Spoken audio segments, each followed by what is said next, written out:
Hello नमस्कार दोस्तों, स्वागत है आप सभी का एक और नए वीडियो में। दोस्तों आज के इस वीडियो में आपको बताने वाले हैं कि पावर ऑफ अटॉर्नी क्या है, किन किन परिस्थितियों में पावर ऑफ अटॉर्नी करना चाहिए और पावर ऑफ अटॉर्नी कितने प्रकार के होते हैं, और सबसे महत्वपूर्ण बात जो है वो पावर ऑफ अटॉर्नी बनाते समय किन किन बातों को ध्यान में रखना चाहिए। पावर ऑफ अटॉर्नी की वैधता कितने दिनों तक होती है, यानी कि पावर ऑफ अटॉर्नी से संबंधित कोई भी जानकारी आपको और कहीं जाने की ज़रूरत नहीं है। आपको सारा कुछ इस वीडियो में हम बताने वाले हैं। तो दोस्तों वीडियो को आप नए होंगे तो चैनल को सब्सक्राइब कर लीजिएगा और बेल आइकन को दबा लीजिएगा ताकि इसी तरह का वीडियो आपको आगे भी मिलता रहे। तो चलिए आगे के वीडियो को शुरू करते हैं। तो दोस्तों सबसे पहले हम ये जानते हैं कि आखिर पावर ऑफ अटॉर्नी है क्या। तो ऐसा प्रॉपर्टी जिसका आप मालिक हैं, टाइटलधारी हैं और उस प्रॉपर्टी को आप किसी दूसरे व्यक्ति के हवाले कानूनी तरीके से इस प्रकार करते हैं कि आपका टाइटलधारी होते हुए भी दूसरा व्यक्ति उस प्रॉपर्टी को बेचने या किसी प्रकार का बदलाव करने का अधिकार प्राप्त करता है। इसे ही कानूनी भाषा में पावर ऑफ अटॉर्नी के नाम से जाना जाता है। जो व्यक्ति पावर ऑफ अटॉर्नी बनाता है उसे कानूनी भाषा में प्रिंसिपल कहा जाता है, और जिसके नाम पावर ऑफ अटॉर्नी तैयार किया जाता है उसे कानूनी भाषा में एजेंट कहा जाता है।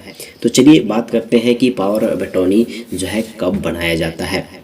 तो पावर ऑफ अटॉर्नी जो है इसका सटीक जानकारी देना मुश्किल है, क्योंकि सभी व्यक्ति का समस्या अलग अलग होता है और अपना समस्या के हिसाब से सभी व्यक्ति उसका रास्ता निकालते हैं। लेकिन यहाँ पर मैं कुछ सामान्य सा उदाहरण जो है पेश कर रहा हूँ। मान लेते हैं आपके नाम कोई ज़मीन है और आप उस ज़मीन को बेचना चाहते हैं और आप रजिस्ट्री ऑफिस तक जाने में सक्षम नहीं है, तो ऐसे परिस्थिति में पावर ऑफ अटॉर्नी आप जो है बना सकते हैं। इसी प्रकार यदि आपका खाता कोई बैंक में है और उसका संचालन आप करने में सक्षम नहीं है, तो ऐसे में भी जो है आप जो है पावर ऑफ अटॉर्नी बना सकते हैं। यदि आपका कोई मुकदमा कोर्ट में लंबित है तो ऐसे परिस्थिति में भी आप पावर ऑफ अटॉर्नी बनाया जा सकता है। चलिए बात करते हैं कि पावर ऑफ अटॉर्नी कितने प्रकार के होते हैं। तो पावर ऑफ अटॉर्नी मुख्यतः जो है दो प्रकार के होते हैं। पहला जनरल पावर ऑफ अटॉर्नी जिसे जीपीए कहा जाता है। यदि आप किसी एजेंट को जनरल पावर ऑफ अटॉर्नी बनाते हैं तो उस एजेंट का आपके संपूर्ण प्रॉपर्टी पर निर्णय लेने का अधिकार होगा। और दूसरा होता है स्पेशल पावर ऑफ अटॉर्नी जिसे एसपीए कहा जाता है। किसी खास कार्य करने के लिए स्पेशल पावर ऑफ अटॉर्नी बनाया जाता है। जैसे ही वह खास कार्य खत्म होगा वैसे ही स्पेशल पावर ऑफ अटॉर्नी स्वतः खत्म हो जाएगा। इसका कुछ उदाहरण इस प्रकार से हम आपको दे सकते हैं कि आप किसी केस का पैरवी के लिए स्पेशल पावर ऑफ अटॉर्नी बना सकते हैं। तो जीपीए काफ़ी खतरनाक है, इसलिए आपको चाहिए कि एसपीए मतलब स्पेशल पावर ऑफ अटॉर्नी ही करें। अभी कलयुग के समय में कौन व्यक्ति ईमानदार है और कौन व्यक्ति बेईमान, यह निर्णय लेना काफ़ी मुश्किल है। फिर भी आप अपना विश्वासी व्यक्ति के नाम पर ही जो है वो पावर ऑफ अटॉर्नी करें। चलिए आगे हम बात करते हैं कि पावर ऑफ अटॉर्नी की जो वैधता होती है उसकी समय सीमा होती है वो क्या होती है। तो सामान्यतः पावर ऑफ अटॉर्नी की वैधता 3 साल की होती है।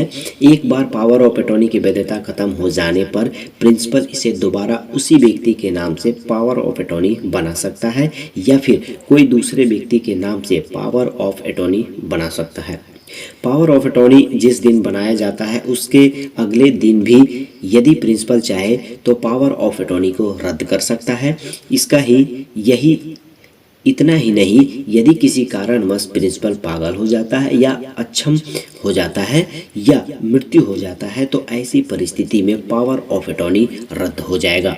यदि प्रिंसिपल कोई ऐसा बीमारी से ग्रसित हो जाता है जिसके कारण वह सोचने समझने बोलने सुनने का स्थिति में नहीं हो तो ऐसी स्थिति में पावर ऑफ अटॉर्नी जो है वो रद्द हो जाएगा।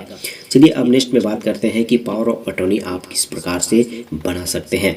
तो पावर ऑफ अटॉर्नी बनाने के लिए आपको वो व्यक्ति को भी साथ में कोर्ट ले जाना होगा जिसके नाम आप पावर ऑफ अटॉर्नी बनवा रहे हैं। इसके अलावा आपको कम से कम 2 गवाह को भी आपके साथ कोर्ट ले जाना होगा। आप जितने व्यक्ति कोर्ट जा रहे हैं सभी का आधार कार्ड भी साथ लेकर जाएं। यदि किसी के पास आधार कार्ड नहीं है तो ऐसे परिस्थिति में उसका मतदाता पहचान पत्र, जिसे वोटर आईडी कार्ड कहा जाता है, और कोई दूसरा प्रूफ लेकर जा सकते हैं। यहाँ पर एक बात बहुत महत्वपूर्ण है कि आप जिसको गवाही के लिए ले जा रहे हैं वह व्यक्ति आपका विश्वासी होना चाहिए, ताकि भविष्य में आपको कोई परेशानी का सामना नहीं करना पड़े। पावर ऑफ अटॉर्नी कम से कम 500 रुपये या उससे अधिक भी का नॉन जुडिकल स्टाम्प पेपर पर ही बनाएं। चलिए अब नेक्स्ट में बात कर लेते हैं कि पावर ऑफ अटॉर्नी बनाने में आपका खर्च क्या आता है। तो पावर ऑफ अटॉर्नी बनाने में कोई ज़्यादा फीस का भुगतान नहीं करना पड़ता है। आपको पावर ऑफ अटॉर्नी बनाने में कितना पैसा खर्च होगा यह कई बात पर निर्भर करता है, जैसे वकील का फीस, स्टाम्प पेपर का फीस इत्यादि। सभी वकील का फीस अपना अपना होता है। कुछ वकील ज़्यादा फीस लेते हैं, कुछ वकील सिर्फ नाम मात्र का फीस लेते हैं। यदि वकील का फीस को छोड़ दे तो आप इतना जान लीजिए कि सिर्फ कागजती कार्रवाई में आपको लगभग 1000 रुपये तक का खर्च आएगा। आप पावर ऑफ अटॉर्नी बनाने से पहले कोर्ट में वकील से उसका फीस की जानकारी ले सकते हैं। इसके बाद अगला चरण है पावर ऑफ अटॉर्नी को रजिस्टर करना। लेकिन पावर ऑफ अटॉर्नी को रजिस्टर करना अनिवार्य नहीं है, फिर भी रजिस्टर करवाते हैं तो यह ज़्यादा अच्छा रहेगा। तो चलिए अब बात करते हैं नेक्स्ट में कि पावर ऑफ अटॉर्नी बनाकर क्या धोखाधड़ी आपको हो सकता है या किस प्रकार से आप इसका जो है निवारण कर सकते हैं और इस पर क्या क्या मुकदमा आपका चल सकता है। तो आप जिस व्यक्ति के नाम से पावर ऑफ अटॉर्नी बनाते हैं और जिस कार्य को रोकने के लिए पावर ऑफ अटॉर्नी बनाए हैं, यदि वह व्यक्ति उस कार्य का गलत फायदा उठा रहा है या फिर जिस उद्देश्य से पावर ऑफ अटॉर्नी बनाया गया है उस कार्य को नहीं करके कोई ऐसा कार्य करता है जिससे आपको अप्रत्यक्ष और प्रत्यक्ष रूप से नुकसान होता है, तो ऐसी परिस्थिति में आप उस व्यक्ति पर भारतीय दंड संहिता धारा 420 का मुकदमा दर्ज कर सकते हैं। भारतीय दंड संहिता की धारा 420 में 7 वर्ष का कारावास एवं जुर्माना का प्रावधान है। यह अपराध समझौता करने योग्य भी नहीं है। तो दोस्तों ये जानकारी आपको कैसा लगा कमेंट सेक्शन में ज़रूर लिखिएगा, और ऐसे ही इंटरेस्टिंग वीडियो के लिए चैनल को सब्सक्राइब करके बेल आइकन को प्रेस कर लीजिएगा ताकि आपको आगे भी इसी तरह का वीडियो मिलता रहे। तो चलिए दोस्तों मिलते हैं एक और नए इन्फॉर्मेटिव वीडियो के साथ, तब तक के लिए जय हिंद, जय भारत माता। Ты не моя, тогда пацаны